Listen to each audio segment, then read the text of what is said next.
une page de l'histoire de France 3 va se tourner en 2023. Présents sur l'antenne de la chaîne publique depuis 1986, les journaux nationaux cesseront d'être diffusés cette année-là, comme l'ont révélé avec amertume les syndicats de France Télévisions lundi 4 juillet 2022. Quelle trahison de la part de Delphine Ernotte. Sous couvert d'une régionalisation low-cost, elle supprime les journaux nationaux de France 3, a notamment écrit sur Twitter le délégué du syndicat national des journalistes, SNJ, Serge Tchimino, qui s'était porté candidat à la présidence de France Télévisions à l'issue du premier mandat de Delphine Ernotte-Quincy. Les journaux nationaux de France 3 seront remplacés à terme par des éditions régionales allongées qui dureront 1 heure.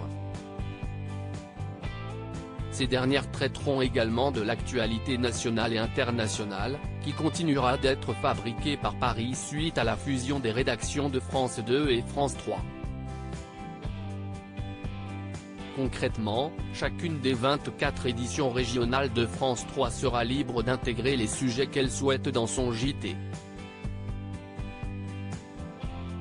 Par exemple, l'effondrement du glacier de la Marmolada dans les Dolomites pourra être traité par Paris sous l'angle du dérèglement climatique, mais la rédaction de Grenoble pourra apporter les éclairages locaux qu'elle estimera nécessaires, et qui seront forcément différents des choix que pourrait faire celle de Limoges, a expliqué France Télévisions au Monde. France 3, le 12-13e dès le 19-20e de bientôt remplacé par Ici Midi et Ici Soir. Le journal précise que les nouvelles éditions régionales de France 3 devraient s'appeler Ici Midi et Ici Soir, en référence au nom de la nouvelle plateforme commune aux différentes antennes régionales de la chaîne publique. La présidente de France Télévisions présentera officiellement cette réforme initiée dans le cadre de la régionalisation de France 3 durant une conférence de presse organisée mercredi 6 juillet 2022.